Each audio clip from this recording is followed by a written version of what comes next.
જય માતાજી, good evening. તો જો આજ તો મેં સાંજે 6 વાગે વિડીયાની સ્ટાર્ટ કર્યો છે।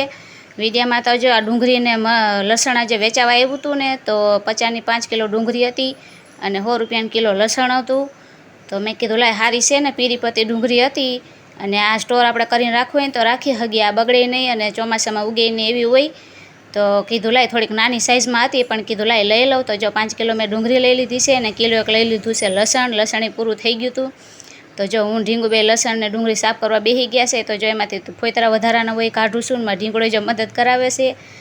તો સારું હાલો હું સાફ કરી નાખું। તો જો હારી ડુંગળી બે ખાના ભરી લીધી છે ને આ ડુંગળી છે ને એને પહેલાં આપણે ખાઈ જવાની છે, કેમ કે આ થોડીક ફોતરાવાળી ઓછી હોય ને તો આ વહેલા બગડી જાય એવી છે, એટલે કીધું એને નોખી રાખી અને એટલા નીકળ્યા ફોતરા એ આપણે એને કચરામાં જવા દેવાના છે। પછી જો મેં લસણ લઈ લીધું હતું। તો આ તમે વીણી લ્યો ને એ થોડુંક મોંઘું આવે અને આ બધું એ લાગટ આવે, તો 100 કિલો આવ્યું છે।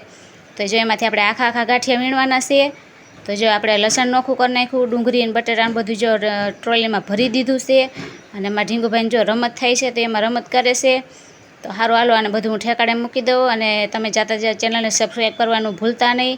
અને આ લસણ એટલું છે એ પહેલાં આપણે ખાઈ જવાનું છે। Bye bye.